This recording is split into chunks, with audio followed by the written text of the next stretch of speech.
Last night in Stockholm, 120 governments spent the evening and well into the small hours of the morning going through the fifth assessment report of the IPCC line by line, phrase by phrase. A very laborious and a very sort of contentious exercise because not everybody was agreeing on the aspects that were being presented to them. And so what has emerged is to some extent a consensus report.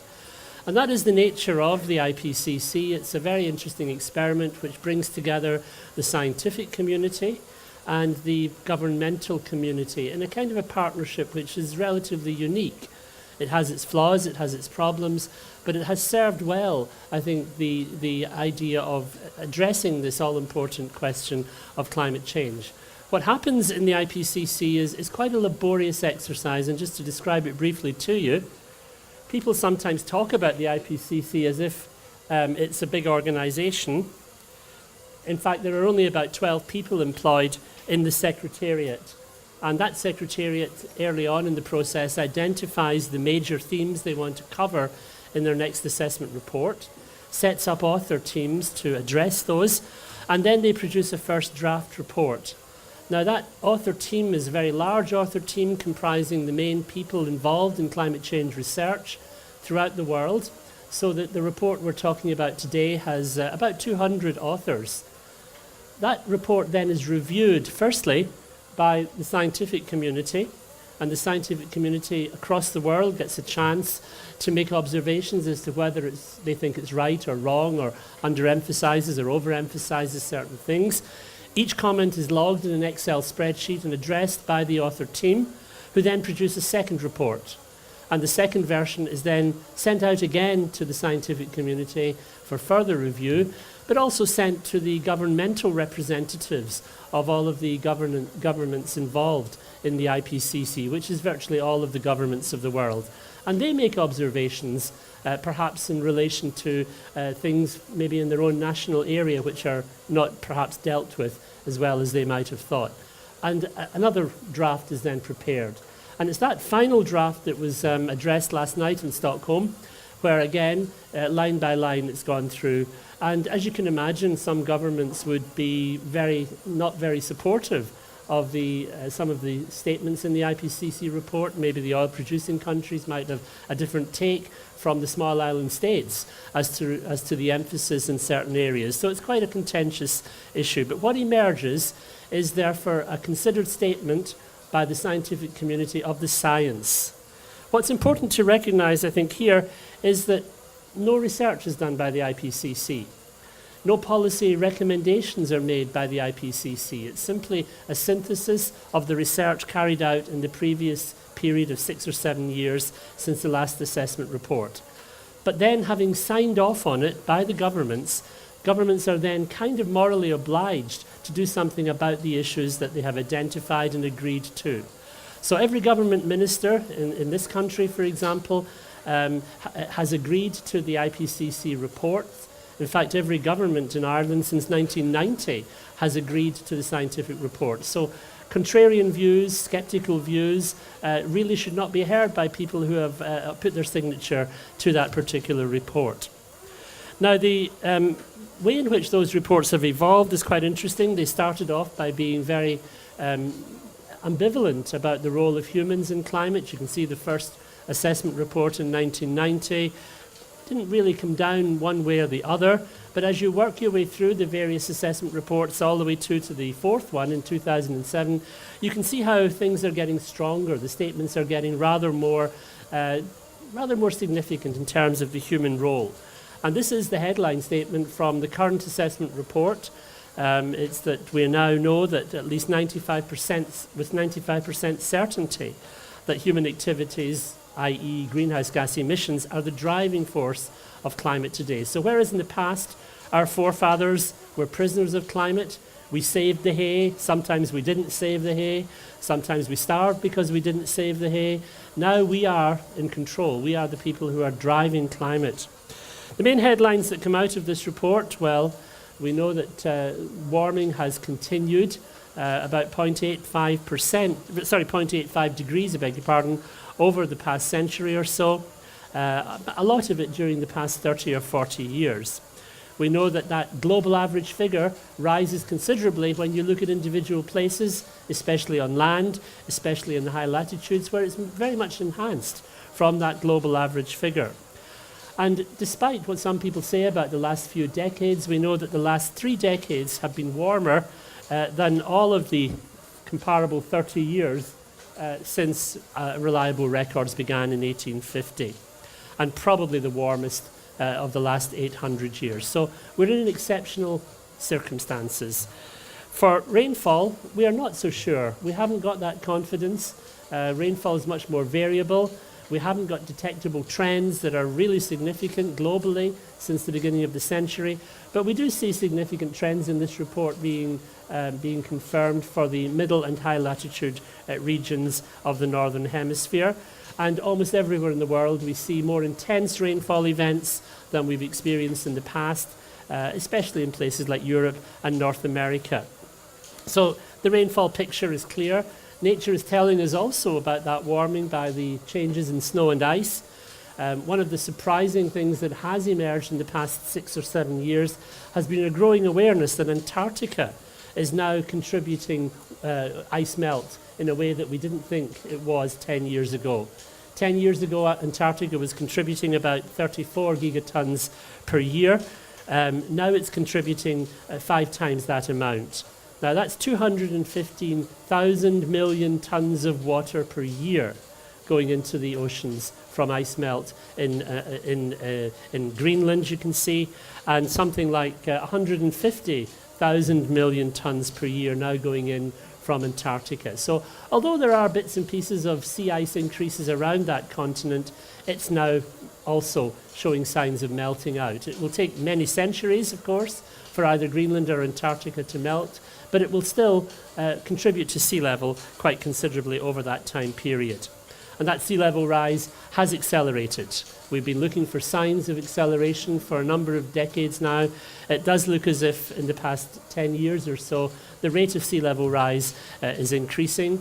More CO2 also means that the oceans are becoming more acidic, which is bad news for coral reefs, for example.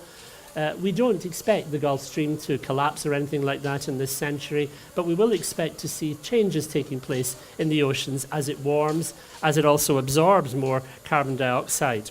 And indeed, carbon dioxide, we now know, passed 400 briefly during the previous summer here, and we know that we have better grasp of the role of both greenhouse gases and indeed aerosols than in the 4th assessment report in terms of what they do as climate forcing agents. Solar activity and cosmic rays, often held up by skeptical scientists as causes, as drivers of climate change. The report here confirms that they only play an extremely small role, a very minor role as a driver of warming. So when we look at the projections for temperature, we see a continuation of that warming, probably around another ½ degree by the next 20 years, and probably a risk that we'll get to 4 degrees, at least a 50-50 risk by the end of the century. Now, that's really bad news if we reach that trajectory, because that is where all bets are off in terms of changes in the ocean, changes in the ice sheets, changes in biodiversity. That's when we really hit. So we have to avoid that really at all costs. But we will see even before that changes in extremes becoming more frequent, changes in floods, changes in droughts, changes in intense rainfall. So yes, rainfall changes are a wee bit less certain, certainly, than temperature, which we have great confidence in, but we begin to see, even in many parts of the world, more extreme and more intense rainfall events. For some parts of the world, such as monsoon Asia, perhaps a more reliable rainfall regime, but probably even there, rather more in the way of flood events and so on. Well, sea level I've talked about. It will go on for centuries after this century. It will go on up to 2300, even with the carbon dioxide we have in the atmosphere already. But one of the conclusions, I think, from this report has been the increased estimates of sea level rise. The 4th assessment report was extremely conservative about sea level rise. Now you can see there we're talking about nearly up to 1 metre by the end of the century. And that does pose problems, as we'll see later on, for places like Ireland, for places and cities which have grown onto the ocean by reclaiming land. So 4 degrees is bad. To try and avoid 2 degrees is current government policy, is international policy under the United Nations Framework Convention on Climate Change. And so what do we need to do to avoid that? Well, the message is quite clear. We have to reduce greenhouse gas emissions very considerably. We have to encourage a peaking of global emissions sometime in the next decade.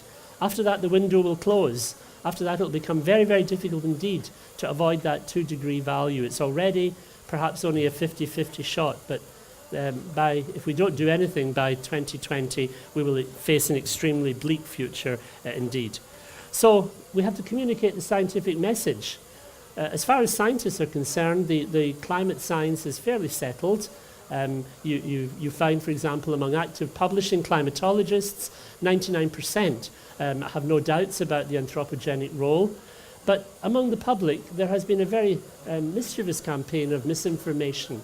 And so public opinion has certainly not followed the scientific opinion. Probably if you were to ask the public today, you would find a majority of people who would not believe the scientific outcomes of this report.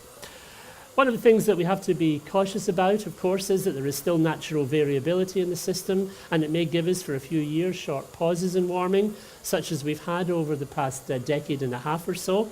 But warming has continued. If you look at the trend over a longer period, which is important to do here, you can see that we shouldn't be misled into thinking global warming has slowed down or stopped. It will resume, we can be quite sure of that. And we have to be using trends very carefully here and watch how we express them. I think if you think of the misinformation you can get when you start a trend line from the wrong point. If you start a trend line from the warmest year the world has known in 1997, you're obviously going to get a standstill period because it was in the biggest El Nino of the century. So we have to be careful about how we interpret such events. The report really does confirm many of the conclusions of the science of AR4 and of the work that's been done since, and it really justifies the need for action, which this particular event is, I think, a very good example of. Just turning to Ireland to finish, we know, for example, from work we've done ourselves by modelling climate in Maynooth, we know how Irish climate is likely to change over the next few decades. We can see the kind of changes for temperature very much mirroring those for the globe as a whole. Ireland's a mid-latitude country, so we're going to see very much the same kind of changes in Ireland. We know that rainfall is going to be more significant, heavier in the winter and drier in the summer. And we know also that this threatens many of our dearly held ideas of what it means to live in this island. It threatens the habitats that we take for granted, like bogs, like turloughs, like machair. It threatens many of the species that we take for granted. And indeed, it's not only climate that threatens those species. We also have our own fault to find with how we manage many of these valuable habitats, as you can see here as well. It threatens many of the things that we hold dear in terms of plants and animals. And it also, again, enables or needs us to start managing the Irish environment as climate is changing, to adapt to climate change. Who will be the winners? What species will be the losers as climate change? You can see the loser here. Oh, sorry. You can see a loser at the top here, which is the dwarf willow from the upland areas. There's nowhere for that to go when climate gets warmer, so it disappears. You can see a winner at the bottom here, which you can see spreads throughout the whole island, the euphorbia, which will benefit from the milder climate. And we have to start managing our habitats to take account of that. And also, we have to start thinking about how invasive species can be handled as climate change encourages them and indeed encourages pests and diseases as well. But at a more pragmatic level, if a politician comes along and says, well, what's the economics of it all? The economics are that we have to think about buildings, which may be subject to greater wind penetration, rain penetration, and we have to start adopting different planning regulations in different parts of the country.